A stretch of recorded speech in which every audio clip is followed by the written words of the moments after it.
attention, please. It's time for the final countdown. The show starts in 10, 9, 8, 7, 6, 5, 4, 3, 2, 1, go!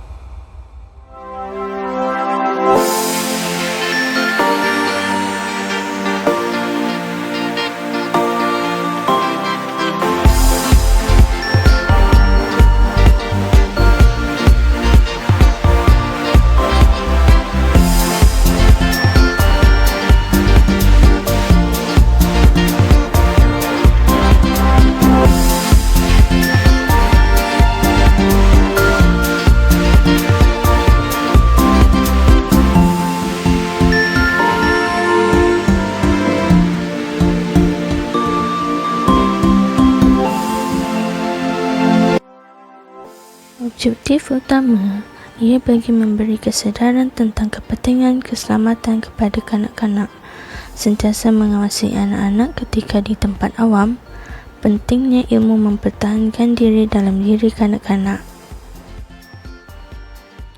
Keselamatan kanak-kanak bermaksud melindungi kanak-kanak agar sentiasa selamat dan menghindari keadaan yang boleh membawa kepada suatu kemalangan. Penculikan sering berlaku kepada kanak-kanak seawal usia bayi hingga 6 tahun. Kecuaian ibu bapa atau penjaga dan sikap tidak peduli orang awam menyebabkan jenayah ini semakin meningkat. Oleh itu, sangat penting kepada ibu bapa dan juga penjaga untuk sentiasa memantau akan keselamatan kanak-kanak walau di mana jua. Kisah ini menceritakan tentang seorang kanak-kanak yang diculik disebabkan oleh lupa akan pesanan ibunya dan kelalaian ibunya yang terlalu asyik dengan gadget, sehinggakan telah membawa pada apabila kejadian yang tidak diingini berlaku. Dalam kisah ini, terdapat 5 watak iaitu mama, Ziyad, penculik, polis dan juga jiran.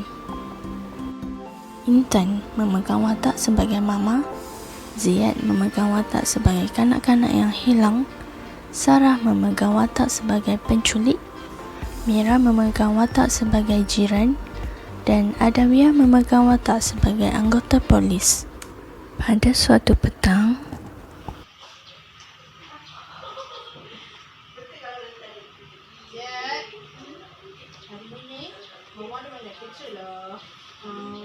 Ziyad main dalam rumah je tau. Tau. Mama ada banyak picture. Ziyad main dalam rumah je lah. Okey. Nah, main kat depan-depan ni je tau. Dalam pagar je tau. Jangan keluar Okey. namun Ziyad mengabaikan pesanan mamanya lalu melangkah keluar rumah secara senyap tanpa disedari oleh Puan Intan.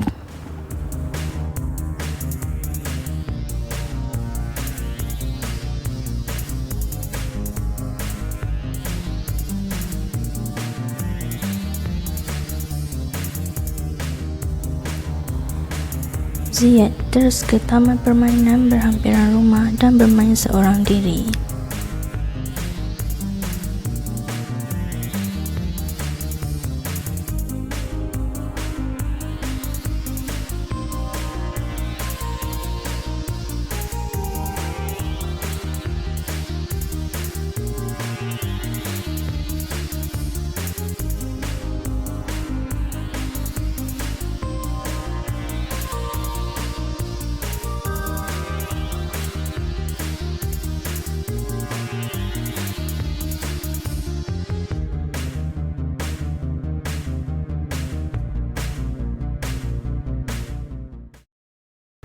Tiba-tiba, muncul seseorang yang tidak dikenali menegur Ziyad. Adik,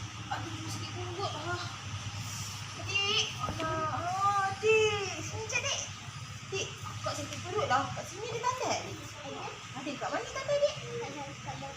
Kat belakang sana. Jauh punya. Kak tak tahulah. Boleh tak adik tolong bawa akak pergi sana? Nanti akak boleh. Wah, air. Tak. Boleh? Nak sekarang ke? Okey dah. Jom. Kemudian, Ziyad terus mengikuti orang tersebut untuk menunjukkan laluan ke tandas tanpa memikirkan bahaya yang bakal menimpa dirinya. Sementara itu, Boleh tak tolong? Puan Intan baru tersedar bahawa anaknya Ziyad telah tiada di rumah. Hatinya mula tidak senang dan terus mencari-cari anaknya.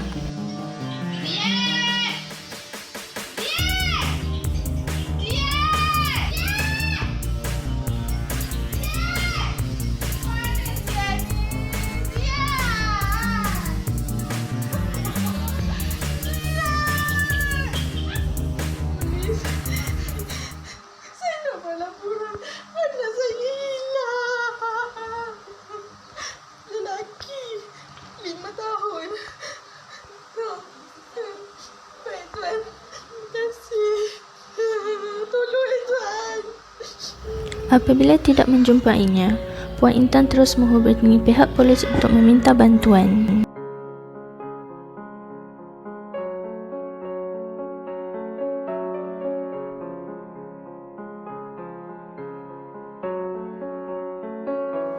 Setelah menghubungi pihak polis, Puan Intan diminta untuk datang ke balai polis untuk memberi keterangan lengkap. Ya Puan, ada apa yang boleh saya bantu? Dengan maklumat yang diberikan oleh Puan Intan, pihak polis menjadikan ia sebagai panduan untuk menjejaki Ziyad. Saya atas kerjasama Puan. Kami akan memaklumkan kepada Puan dari masa ke semasa dan pihak kami akan cuba sedaya upaya untuk mencari anak Sementara itu,